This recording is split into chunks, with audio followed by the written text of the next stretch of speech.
നമ്മുടെ കുഞ്ഞു വാവകളെ ഭഗീരഥം പിള്ളമാരാക്കേണ്ട ആവശ്യകതയുണ്ടോ? ഞാൻ ഉദ്ദേശിച്ചത് വേറെയൊന്നല്ല. കുഞ്ഞു വാവകളെ കുളിപ്പിച്ച് വാലിട്ട് കണ്ണെഴുതി പുരുകൊക്കെ വരച്ച് വലിയൊരു കൺമഷി പൊട്ടൊക്കെ തൊട്ട് അങ്ങനെ നടത്തേണ്ടത് ശരിക്കും അനിവാര്യമാണോ?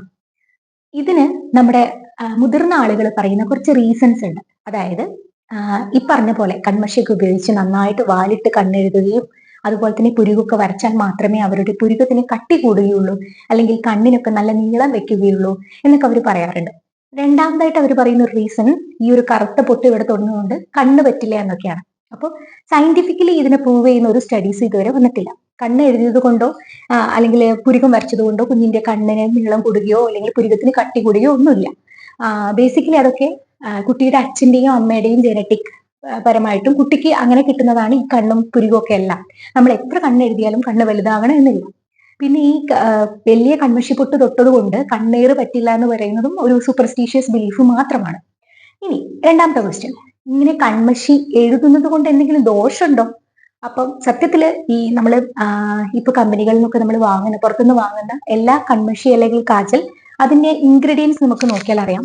Lead, magnesium, phosphorus, amorphous carbon ഒക്കെയാണ് അതിന്റെ ഇൻഗ്രീഡിയൻസ് വരുന്നത്. അപ്പൊ ഇതൊക്കെ നമ്മുടെ ശരീരത്തിന് ദോഷമാണോ? സത്യമായിട്ടും ഇതൊക്കെ നമ്മുടെ ശരീരത്തിന് ദോഷമാണ്. ഒരു പരിധിയിൽ കൂടുതൽ ഇതിന് നമ്മുടെ ബോഡിയിൽ അടിഞ്ഞുകൂടി കഴിഞ്ഞാൽ നമ്മുടെ ബോൺമാരോരൊക്കെ സപ്രസ് ചെയ്ത് അനീമിയ, കൺവൽഷൻ, ഇങ്ങനത്തെ പല കോംപ്ലിക്കേഷൻസും അതുകൊണ്ട് തന്നെ ഉണ്ടാകും. അപ്പം ഒരു ഗുണവും ഇല്ലാത്ത ഈ ഒരു പ്രൊസീജിയർ നമുക്ക് എന്നാ നിർത്തിക്കൂടെ? പഴമക്കാർ പണ്ടേ പറയുന്ന ഒരു കാര്യമാണ്, അതുകൊണ്ട് നമ്മളത് ഫോളോ ചെയ്യണം എന്നൊന്നും ഇല്ല. രണ്ടാമത്തെ ഒരു കാര്യം, Indian Academy of Pediatrics recommend ചെയ്യുന്ന ഒരു കാര്യം, ഒരിക്കലും കൺമഷി കുഞ്ഞുങ്ങളുടെ കണ്ണിൽ ഉപയോഗിക്കരുത് എന്നാണ്. എങ്ങനെയാണ് കണ്ണ് ക്ലീൻ ചെയ്യേണ്ടത്? അതായത് നല്ല വൃത്തിയുള്ള കോട്ടൺ ക്ലോത്ത് ഉപയോഗിച്ചിട്ട് inner corner to outer corner വേണം നമ്മൾ കണ്ണ് ക്ലീൻ ചെയ്യാൻ വേണ്ടി. രണ്ട് കണ്ണിനും സെപ്പറേറ്റ് ആയിട്ടുള്ള നമ്മൾ കോട്ടൺ സ്വാബ് തന്നെ യൂസ് ചെയ്യണം. ഇനി എന്തെങ്കിലും കണ്ണിൽ ഡിസ്ചാർജോ മറ്റോ കാണുകയാണെങ്കിൽ തന്നെ ഇമ്മീഡിയറ്റ് ആയിട്ട് നമ്മുടെ അടുത്തുള്ള പീഡിയാട്രിഷ്യനെ കാണിച്ച് അതിനുള്ള മരുന്ന് വേണം ഉപയോഗിക്കാൻ. വേറൊരു ഡൗട്ട് എന്താണെന്ന് വെച്ചാൽ, നമ്മൾ കുളിച്ചു കഴിഞ്ഞ് കക്ഷത്തിലും കഴുത്തിന്റെ ഈ ഒരു ഭാഗത്തും അതുപോലെ തന്നെ ഗ്രോയിൻസിലൊക്കെ നമ്മൾ പൗഡർ വിതറിയിടാറുണ്ട്. അപ്പൊ ഇതിന്റെ ആവശ്യകതയുണ്ടോ? തീർച്ചയായിട്ടും ഇല്ല. പൗഡർ അമിതമായിട്ട് യൂസ് ചെയ്യുന്നത് കാരണം, കുഞ്ഞുനാളിൽ തന്നെ നമ്മൾ ഒരുപാട് ഇങ്ങനെ യൂസ് ചെയ്യുന്നത് കാരണം കുട്ടികൾക്ക് ആസ്മ പോലുള്ള അസുഖങ്ങൾ ഭാവിയിൽ വരാനുള്ള ചാൻസ് വളരെ കൂടുതലാണ്. ഇങ്ങനെ ടാൽക്കം പൗഡറിന്റെ കണ്ടന്റും അത്ര നല്ലതല്ല.